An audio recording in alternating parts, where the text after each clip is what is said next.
Welcome to this episode of the Dropship Unlocked podcast. Today, we are joined by a specialist paid advertising agency called Ad People. Now, these guys really know their stuff when it comes to pay-per-click marketing.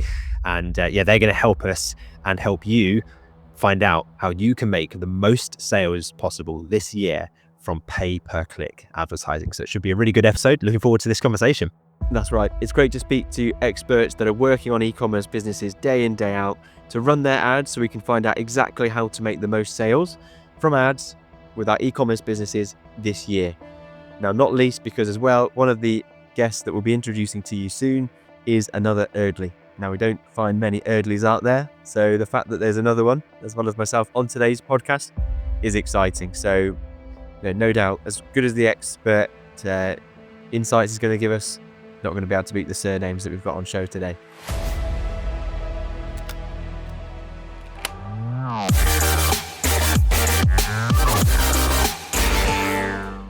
Welcome to the Dropship Unlocked podcast. I'm Lewis Smith, the founder of Dropship Unlocked, and with me is our client success coach, James Eardley. Now, when we're not recording podcast episodes or running our own e-commerce businesses, you'll find us helping aspiring entrepreneurs launch their own high-ticket dropshipping stores. So if you're ready to build your own 6 or even 7-figure online business, then head over to dropshipunlocked.com/start. Now, sit back, relax, and let's unlock your potential with the Dropship Unlocked podcast. Today, we are joined by Rachel Greenhalgh, head of e-commerce at Ad People, and Oliver Eardley. Yeah, there's another Eardley in the house today, principal consultant at Ad People. And so today we're going to be diving into high-ticket e-commerce businesses and how they should be using paid ads specifically in 2025 to generate consistent, profitable sales. Now, a bit of context about who Ad People are, and they're a UK-based digital marketing agency. Then they've worked with a lot of clients. They've worked with over 4,000 businesses, helping them scale their businesses with digital marketing, paid per click traffic, SEO, things like that. So today we're going to really dive into what they do, and Rachel and Oliver will hopefully be able to share some valuable insights on how you can optimize your ads for success. So welcome to the show, guys. Hi, nice to be here. Thanks. Good to be here. So let's start with the big question if we can. Kind of start big, we'll zoom into the specifics. How do you see the landscape of paid ads for e-commerce businesses, specifically high-ticket e-commerce businesses, because that's kind of our model with the home turf advantage. How do you see that landscape evolving in 2025? Well, I think the obvious answer is in around AI. So obviously, we've seen AI for a few years in marketing, and there's been advancements, but nothing as much within last year. Within 2024, we're seeing huge advancements already. So I'd expect that to continue into next year. I'd expect advertising and targeting and creatives, all of that to be affected. But I just think things are going to get a lot more precise going into next year. I would say it'll probably end up in a position where everybody has their own Google search feed or own social media feed. Well, obviously you already have your own social media feed, but the adverts that you'll see are going to be even more specifically targeted to you as an individual. Yeah, we've already seen such a big change in the consumer behavior over the last few years, and that decision-making process. It's definitely not as simple. The online purchase is definitely not as simple. So yeah, it's definitely with ads, but also other channels, it's become even more important to really meet customers where they are. And that means that obviously the multi-channel model becomes even more important. Alongside that, customers definitely also have much higher expectations of brands. That they're a lot less brand loyal now than maybe they were a few years ago, which means things like, delivery, customer service become really crucial. In terms of running a business, obviously ads performance, but just running a successful e-commerce business overall. And yeah, in terms of, as Ollie said, AI, a huge change. If we think about search, it's really not changed. If we're focusing on Google Ads, it's really not changed at all, or not a lot over, up until the last year or so. And with the introduction of Gen AI in search engines, things like Gemini and things like that, that will be a huge change. And we're only really just starting to see that now. So it's going to be really interesting to see how things like ads integrate with Gen AI in, the search function itself. Interesting. Yeah, there's a huge shift, isn't there, to being more personalized. And we'll dive into what that means for us as advertisers, how we can make the most of all the recent AI that's come into Google Ads. But firstly, for somebody that's just getting started with e-commerce and wants to start running ads, where would you say is the best platform to start? Is it still the case that Google Ads is one of the best places to start with running ads for an e-commerce business? I'd say platforms will sort of come and go over time, but I'd always say go where the intent is. So really, if I was going to say right now, I'd probably say Google Shopping or even Amazon ads, something where people are specifically searching for the product that you offer. Obviously, there is some challenges within there as a new retailer, as a new business, but I'd say that's probably the best place to start. And I'd supplement that with social media ads in order to sort of remarket back to the people that have seen your ads gone through to your site. And that's that would be the baseline structure that I would use if I was just starting out. Yeah, I would particularly say if you've got a product with a really strong audience, or it's in a niche, but with a relatively big audience, then Google Ads is a really good place to start. Particularly because they'll be searching with that intent to purchase. And also Google Ads is a great way of gathering that data quite quickly. So you'll see a big increase in traffic to your website, and that's really important particularly for kind of some of the other channels. You want to be gathering that audience data so you can optimize towards it on things like social as well. Just to kind of add to that as well, I'd say if you're running any of these sort of campaigns, especially as a new business, just ensure that your tracking is set up correctly, because things like your remarketing and everything will be affected long term. So I know as a smaller business, as a new business, budget is going to be a key thing here. So you don't want to be wasting any of that budget. You want to make sure that every person to your website can at least be remarketed back to at some point. So that's just a little preamble that ending I would add to that. Yeah, definitely getting the foundation set up so that the AI can do its job, right? Otherwise, you're just running traffic blindly to a site, not knowing what's working, what's sticking. I think it's fascinating. You talk about it like it's flooding a website with traffic from paid is the fastest way to get data, so you can then optimize both ads, but even other things like you said, socials as well. And you mentioned about like Gemini and how that's affecting the search engine results page, the Google's AI tool, for anyone that doesn't know Gemini. And I'm seeing it now. I'm sure many other users are seeing it. When you search something on Google, the top of the result, I guess it depends on the type of query. If it's an informational query, I imagine it skews more towards giving you an AI generated response like that. But it's fascinating as an e-commerce seller, because I'm thinking, well, Google's revenue stream primarily comes from ads. So they're not going to just suddenly push ads off the, below the fold on a search results page. So be interesting to hear your thoughts on how that's going to factor in with people paying for ads. But I know, so AI and machine learning obviously playing this massive role. It's all still unfolding. No one's quite sure kind of where it's going to lead. How can we as high ticket e-commerce businesses leverage some of these AI powered tools to maximize our own ad performance? Obviously, we've got to get the foundation set up right, enhanced conversions, attribution tracking, things like that. But how can we really make the most of these tools? Yeah, so the first thing I would say on that is, look, there will be new platforms that will be introduced. So I'd say being able to adapt as a newer business will give you an advantage if you can be quick. A lot of bigger businesses will be slower to the punch with a lot of these new AI tools. So I'd make sure when these things come up, just jump on them as soon as you can. That'll be my first bit of advice. You want any bit of advantage you can get. I'd say in terms of tools that are already existing, considering we've already been talking about Google Ads, Performance Max within Google Ads would be something I would recommend. I wouldn't recommend it straight away. I'd say get some early results with regular campaigns first, because you want the AI to optimize around what already works, right? So use some normal campaigns initially, get some results, get some sales, and then move over to something like Performance Max and let Google's AI do its thing.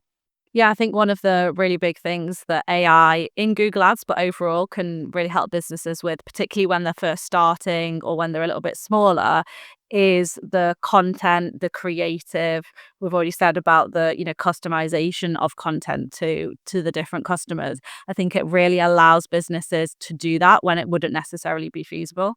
When you're running your own business and maybe you're the only person there and you're doing everything, that might not be the top of your list. And, AI really allows businesses to do what maybe wouldn't have been feasible before in terms of creative, whether that be for the ads, but also on the website itself, improving the actual products and the product descriptions, which is going to be so crucial in getting those conversions.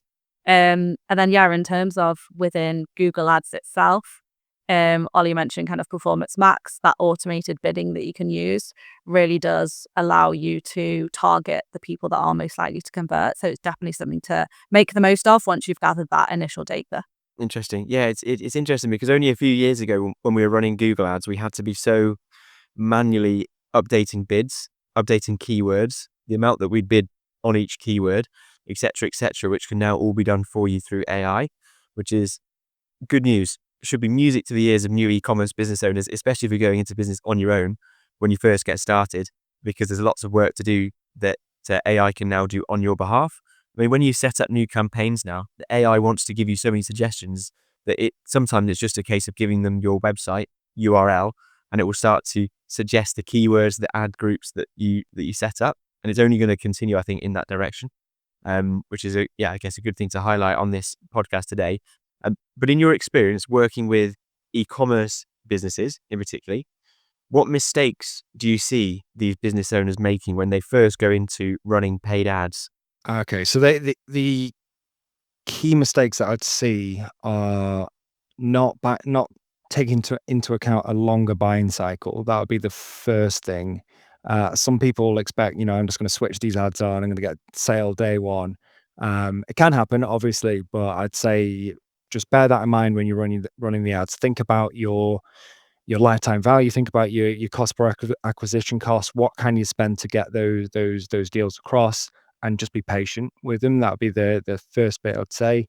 The other thing I'd talk about is social proof. It's quite difficult for a newer business to do. Obviously, you need some reviews and some credibility there. So think about how you can do that, leveraging different things. It could be influencers. It could be there's lots of different ways you can think about how you can build in some social proof. So think about that. And the other thing I'd think about is the landing page of the website itself. So have you considered conversion rates? Have you looked at maybe some of the top people in your industry, what they're doing, how their pages are laid out, even color schemes in some cases? There's lots of things you can look at just to see what are they doing differently to me before I start spending money on these ads.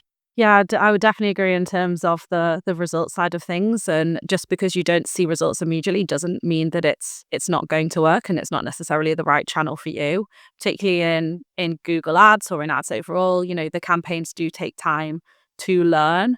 And with high ticket items, the conversion path or the time before a customer actually converts might be a little bit longer. But that doesn't mean that you can't see some signs that show that it is successful. So it's really important for you to understand what does that look like to show that you will be getting to those purchases eventually. So is this the traffic that's going to your website, is that relevant? Are the people searching for relevant things to your products? Are people adding to the basket? Are they viewing product pages? All that type of stuff can really be good indications that it's going in the right direction before you're actually seeing those conversions. Thinking it's really key to understand what those initial signs are before you obviously get to that conversion stage. And everyone obviously wants to rush to making loads of profit, but it's about taking those steps together. So, getting those customers to the website, getting them to starting to add to cart, starting to purchase, and then obviously getting to, on ads, break even in terms of the return. So it's about scaling and being confident that, you're following that process together. Yeah. Trust in the process. It's having faith that there will be results at the end of the tunnel. And I like what you say about certainly high ticket products and the longer buying cycles. Oliver, I know certainly my experience was when I first started running ads, and it was kind of like, well, I hope I've done everything right on the website, and I hope it kind of strikes a chord with the customer. Certainly if I thought back to, I don't know, first 20 sales, I bet if I looked back, a lot of them probably came from me calling back abandoned customers and being like, hey, I'd run the business here, just wondered if I could help answer any questions, and end up closing that sale over the phone, and probably learning a few things to then go in and tweak the website from a CRO perspective of like, so that's what customers want to see. That will probably avoid a phone call in the future. They'll just buy it. And then you make those tweaks. So you kind of complete the loop, don't you? But Yes. something, sorry, you go ahead. Sorry. Yeah, I was just gonna say it's all about learning, right? Like it's all about you're not gonna get it perfect first time. It's all about that, that iteration of taking on the feedback, whether it's from customers or learning from the things you did in campaigns that really worked, or maybe you could improve and continuing that, improvement cycle, because you're just not going to get it perfect straight away, and just keep going through that, and then you'll just only see improvements. Yeah, exactly. And there are some people who we've worked with, certainly, who once they switch ads on, they come into us almost like in panic mode on day 2, and they're like, my ads are running, I can see for the first time ever they're spending money to acquire traffic, which is a bit of a new sensation to us all, isn't it, when you first do that? And you're like, why aren't they buying? What, like, I had 100 visitors today, why didn't anyone buy? And so obviously, delayed gratification, longer time horizon, but also to your point, Rachel, about early buying signals of like, well, did you get many add to carts? Did you get many abandoned carts? Did you get, put customer inquiries? Did you get phone calls? Because if none of that's happening, maybe it's a CRO or even like a site usability issue or something. So something's wrong, right? So you can kind of figure that out. But I know one of the things that particularly people first starting out on this journey running a business, and maybe they've heard from someone else on YouTube that like, TikTok ads is your way to go, like that's what's hot in 2025. And then someone else is like, no, it's all about Instagram reels and story ads. And we teach kind of a methodology that's like the difference between search intent ads, i.e. Google Shopping, Google search text ads, versus disruption ads, where you're trying to kind of distract someone off of a social platform and pull them into get a high ticket sale. There are so many platforms out there, there's so much noise. Which do you think are most effective for driving higher ticket, higher priced sales, and why would that be? Well, I would say it does depend on the product that you're selling. I've got a few thoughts. There's a few different platforms that I can sort of go through. So I'd say really ideally, probably the most highest converting platform is organic SEO, in my opinion, so search engine, so through Google. So if you're being found at the top of Google for the kind of things that you offer, then naturally you've got that credibility, and it does tend to convert high. Whereas obviously I realize a lot of people starting out with drop shipping, that it really isn't realistic. I'd say another option, because you mentioned TikTok a second ago there, I actually think TikTok as a search engine is quite exciting. That could be something you guys could explore, because I think it's fairly early on as well. There is a bit of an opportunity there if you want to spend some time as a business creating video content, optimizing it around search terms for TikTok. I know certainly the younger generation are searching on there as a search engine, so that would be an opportunity depending on your product, right? Because if you're selling something very, very expensive, yeah, in most cases, younger people aren't going to be able to afford that. Let me see what else could be useful. YouTube is another good one. I'd say in terms of a lower cost per acquisition, I think it's quite a cheap way, in my opinion, in terms of getting brand awareness out there, because you typically wouldn't pay for your ads until someone's watched half a video in most cases. So there's a lot of different ways you can do it. I'm sorry there isn't an easy answer here. I say this is the platform you want to use and this is how you do it. But yeah, there's very different ways you can do it. Yeah, it's interesting. You talked about maybe 4 or 5 different things there, like organic SEO, TikTok, Google, YouTube. To someone just starting out and they're thinking, okay, I've only got a few hours a day I can dedicate to my business. Should businesses, do you think, focus on more than one platform and really try and spread their efforts thinly across all of these, or do you think it's more wise at the beginning to kind of go all in on one? What's your experience been? My experience, I'd say probably better. Well, I'd always want multiple channels, ideally. But if it was like, if I had a really limited budget, I'd rather do one thing right than a lot of things wrong, in my opinion. Because a lot of these platforms, if you don't have enough budget to put through, you can't get the learnings you need in order to optimize it. So I'd say if you are very limited by budget, pick the one that is right for your product and go all in on that. That would be what I'd say. Yeah, I think as a starting point, definitely more focus on one platform or one channel is a really good way to start. As Ollie said, you don't want to be spreading yourself too thinly, and not really achieving your goals on any of them. But the ultimate goal, if you really want to achieve that growth, is that you don't want to be one channel reliant. So you do want to gradually get to the point where you do have more of a multi-channel approach. But I think it's all about gradually building that up rather than necessarily going all in one go. Yeah, no, it makes a lot of sense, because if you're just relying on one channel, if that channel gets taken down, suspended for whatever reason, then all your eggs are in that basket. So the way we kind of approach this is the way we set up our Shopify stores.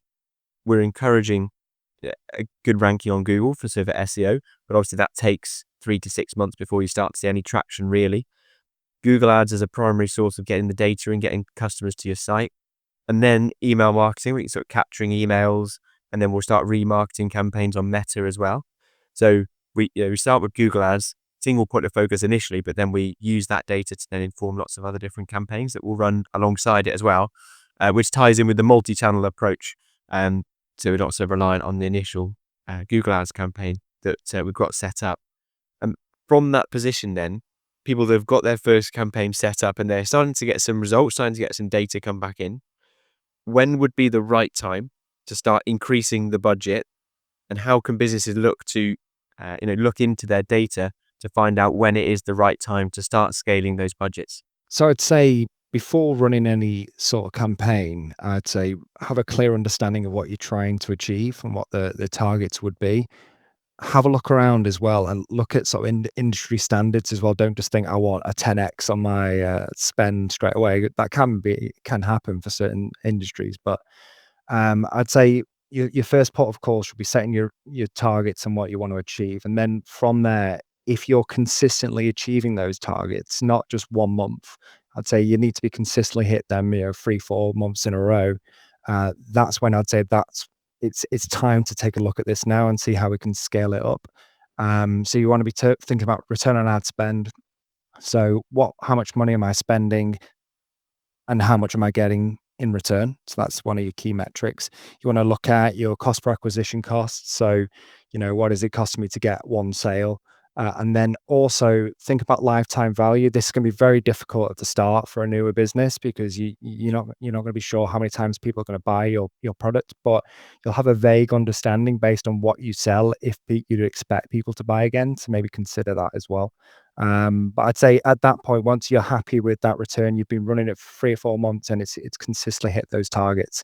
That's when you want to incrementally sort of start to raise the budget. We're talking maybe 10% at a time. Don't double your budget or don't fire loads more money into it. It's tempting, but I'd say incremental increases is the best way to go. Yeah, definitely. ROAS, or return on ad spend, is normally one of the key metrics that you'd look at within e-commerce, but it's also worth balancing that with actually how much revenue you're making overall. Sometimes it can be easy, particularly if you're new to, as we said, kind of spending on ads, spending when you to get sales.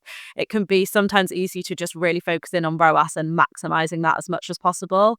But often, and definitely not always, that doesn't actually lead to, maximizing in terms of the profitability. So it's always about balancing and figuring out, based on, your gross profit margins, where do you need to be in terms of the return to really be making profit, and scale that alongside the budget. So ultimately you're making as much profit as possible, not just, maximizing the revenue for minimal spend. Yeah, we've seen that happen a lot of times where people will set like a super ambitious ROAS target and Google's like, well, okay, I can do it, but I can't spend more than £5 a day to hit there because what you're asking for is crazy.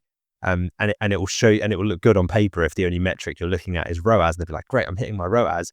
Why is my budget not spending? And it's like the expectation you're asking of the platform is so out there that it's kind of operating with its hands tied behind its back. It's not able to go and reach out for those customers that are likely to convert. So as a really good point, I think something that's overlooked that you said, Rachel, about it's about the overall profit that the business brings in, not about the percentage margin necessarily, because I'd rather make way like double the profit, but at a 20% margin than half the profit at a 40% margin, because I capped myself in reach. So I think, yeah, it's having that ability to kind of relinquish control a little bit and let the platform do its thing, but keeping a close eye on that cost per acquisition and making sure, it doesn't get out of hand. And this is all really good stuff in theory, right? But I'd love to hear some more kind of practical cases of this coming to life.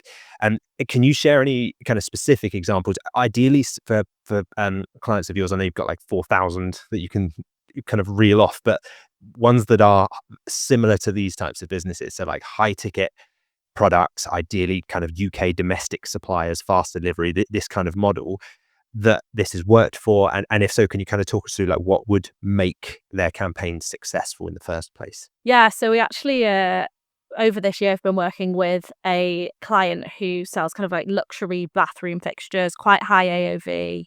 And when they started working with us, they actually had just paused their ads because they just really weren't performing how they wanted to. They were doing quite well on some other channels, but ads just wasn't really working for them.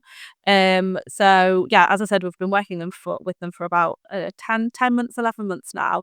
And when we brought it on, we really saw a lot of inefficiencies in the ads account. So actually, when we first started working with them, we actually dropped the budget because we could notice a lot of overlap in the accounts. Campaigns were competing against each other and it was really inefficient. So actually, really, we wanted to get that strong base of campaigns initially, brought the spend down to make sure that we were making the profit, the most profit that we could in the areas that we could. So actually we brought the budget down about 20%, but increased the revenue, but in 23% by 23% in the first few months. So that was kind of the starting point. If you've kind of maybe gone a little bit crazy with your campaigns at the start and spread yourself in loads of different areas, sometimes it's about, if you've not necessarily created the right foundations, bringing it back maybe before you can then start scaling. So once we dropped that budget slightly, then it really meant that we could then scale. And actually, in the last few months, their total website revenue's gone up by 100% compared to where they were last year. And another kind of thing that we worked on outside of the ads, and I always like saying this because I think it's always about making the most of the traffic that you are paying for on Google Ads. We all acknowledge we're paying for it. We want to make the most of it that we can. So we really also focused on introducing email marketing, which they'd never really done before. And particularly with that high AOV product, we want to kind of get as many of those customers to convert as possible. So using that traffic that we generated from ads and trying to get as much revenue from it. They'd done really well on some of their other channels, so it was making sure that their branding was also really aligned across all of those different touch points that a customer might have. As we said, customers are going to be interacting with your brands in lots of different places in different ways. So making sure that that is really consistent across all of your different marketing areas also really, really helped and was really beneficial. Interesting. Yeah, because it's good that you've got that holistic approach. Whereas one thing getting people onto the site, but what do they actually do once they get to the site? Do they purchase, or if not, do they at least leave you their email address so that you can get back into their inbox to bring them back to the site to purchase another day?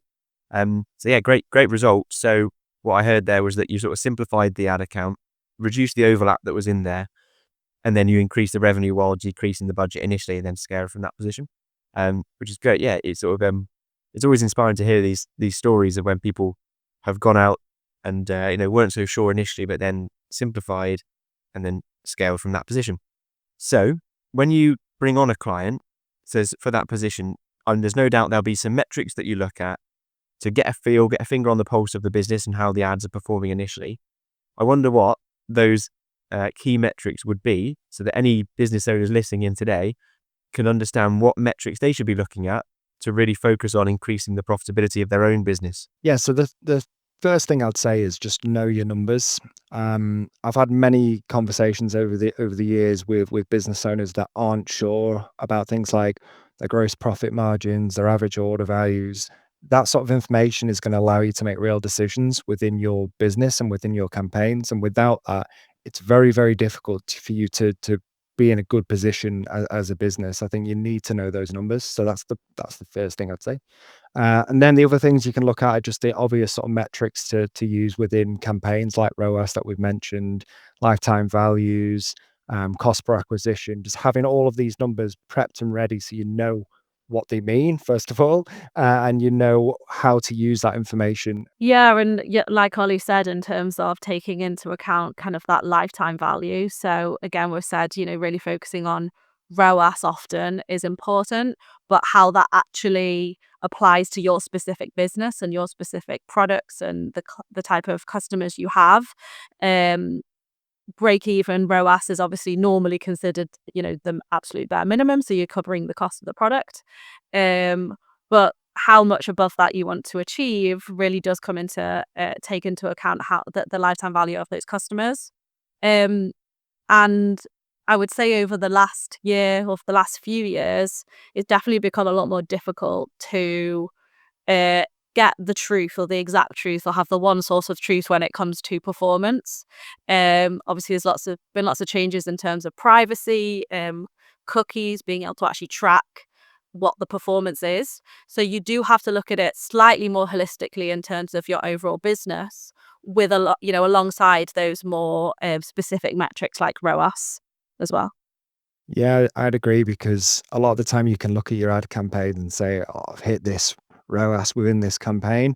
But if you're not looking at the bigger picture as a whole business, maybe there's assisted purchases in other channels that have been as a result of them seeing you on an ad. So bear that in mind. So don't just look at each channel individually now. You want to make sure that you're assessing them all. Yeah, great way of visualizing that is with Meta, with our methodology. We typically use Meta mainly at the beginning for retargeting, because we find the CPA is so high for high ticket products when you're trying to bring someone in from social. So you'll end up often getting much higher ROAS than is realistic on those campaigns, purely because the audience, the pool of people you're retargeting to, searched you in the first place on Google. So then if you're like, well, great, it's doing really well, but you try switching Google off and see what happens to that campaign, and it starts to fizzle out, right? So I think it's very easy, like you say, for people to get fixated on the numbers and the metrics and like tinkering around and thinking that, that if they just adjust this by a percentage, that'll be the answer to everything. But I'd be interested to hear from your experience. Are there key indicators, maybe outside of the numbers even, or just kind of more general trends that you see consistently in your most successful clients with the most successful campaigns? Yeah, I mean, I definitely love the numbers, and it's important to look at those numbers, and particularly at the overall business numbers. But there's definitely things that you can see in accounts that show that it's, in a good position to be successful. So in terms of kind of your overall business, I think it's all about being really clear on your brand and your audience, and ultimately what you're selling. What are your USPs, really genuinely genuinely unique USPs to yourself? To be really clear on that, to make sure you're consistent with the messaging, because that's always going to lead to stronger performance. And then in terms of actually in the ads, not just relying on kind of maybe one campaign or one campaign type in, say, Google, having that segmentation, even on Google across the different touch points there are, making sure you really are targeting all of those or a lot of those, because you can really then deliver specific messaging for specific products.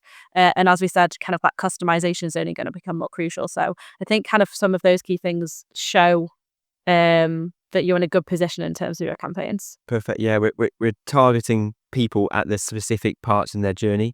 So what you're saying is when you know that somebody is quite far through the journey, perhaps they've abandoned the cart, you've got a retargeting display campaign potentially in Google Ads to get to those people on other websites to bring them back. And the type of messaging that you put in those ads are speaking to people that are quite far down the funnel. So it's like, come back, we know you're close, or words to that effect that's not quite so in your face, but it's things that, get people over the line depending on where they're at in the journey, which is great to hear. And something that we often mention is the USPs as well, and thinking about what is it that you give to your customers that perhaps competitors can't give. So yeah, things that you can really highlight front and center on top of your website and on the product pages as well.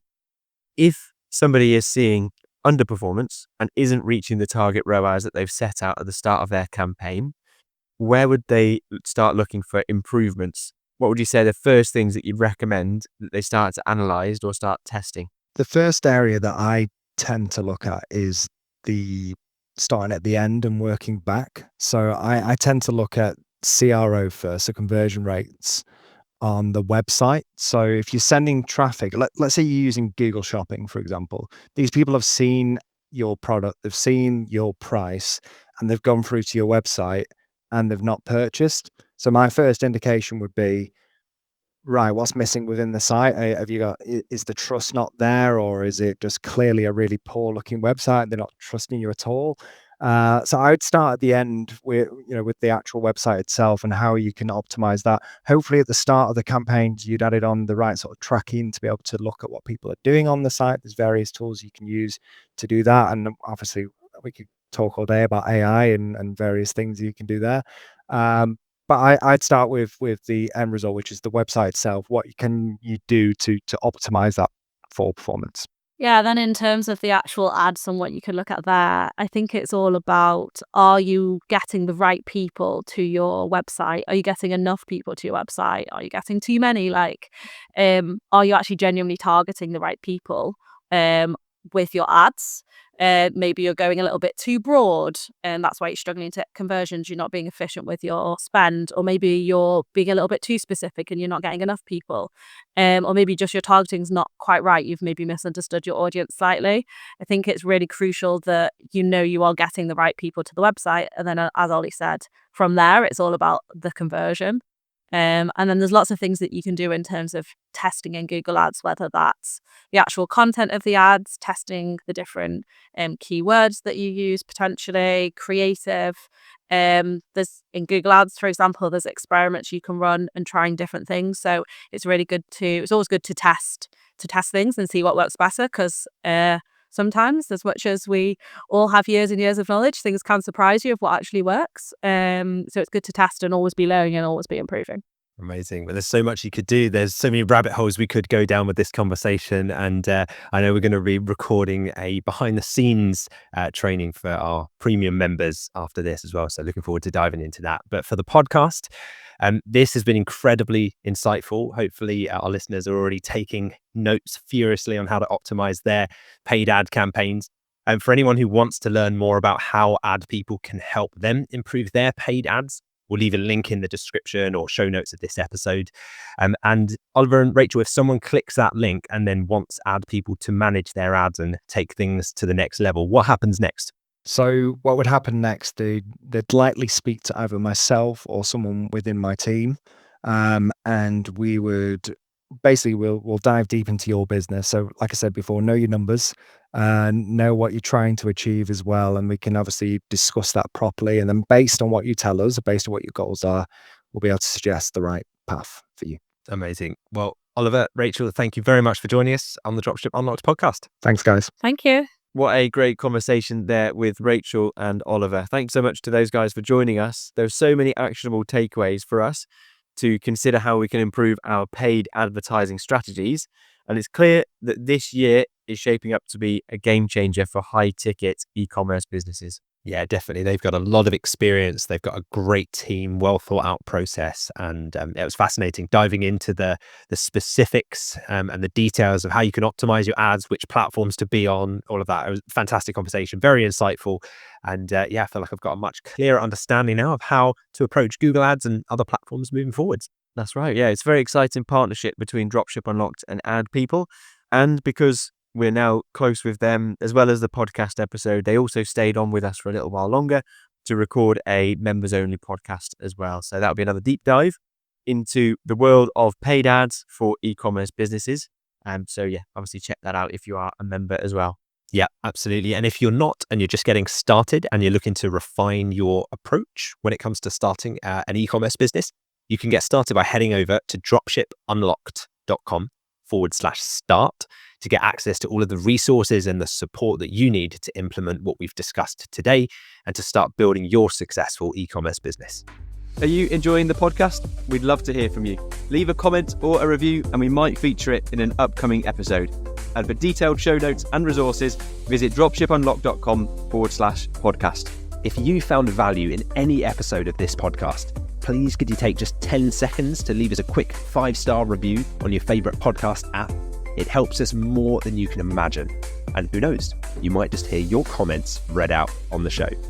Thanks for being a part of our community. Your support helps us keep delivering new episodes to you every week. Now it's time to answer a question that we've received from a listener. So thank you very much for getting your questions in. Remember, if you have a question that's come from today's episode, simply comment beneath the YouTube video version of this episode.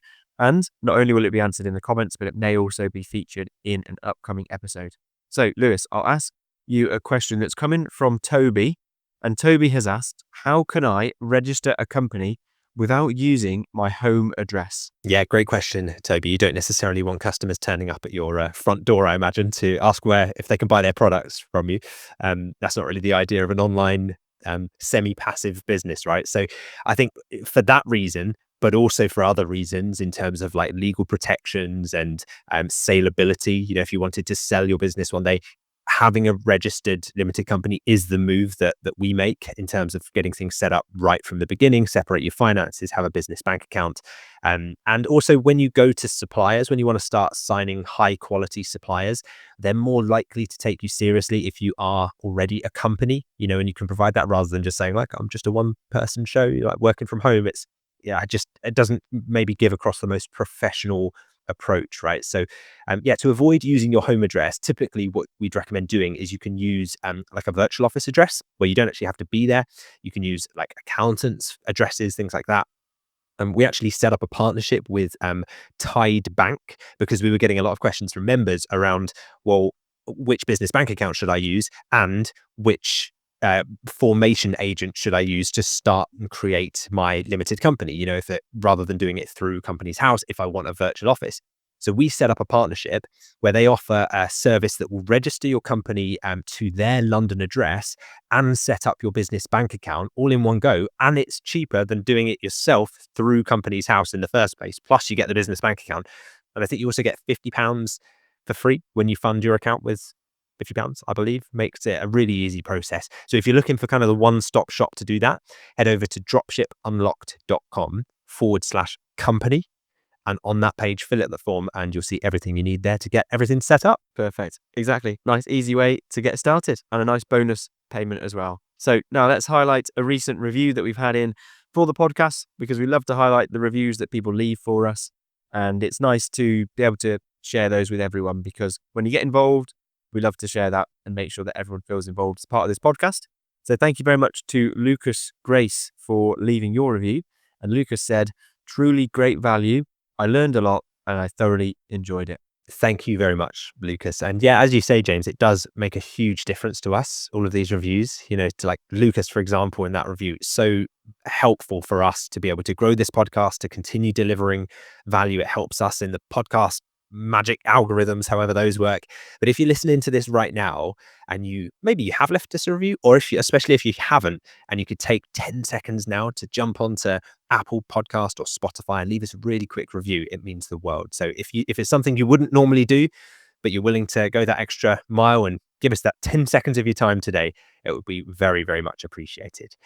So yeah, only takes you a moment, but it will help us out. And in turn, we can hopefully deliver more value that helps you out in the future. So we appreciate your support and we'll speak to you on the next one. Thank you for joining us on this episode of the Dropship Unlocked podcast. We hope you are leaving with new insights and inspiration to fuel your entrepreneurial journey. To kickstart your e-commerce business, head over to dropshipunlocked.com/start. It's the perfect place to start and get access to resources that will help you build your business from the ground up. And don't forget to hit that subscribe button for more episodes packed with strategies, tips, and success stories. Plus, if you enjoyed this episode today, a 5-star review would mean the world to us, and you might even get a shout out on the next episode.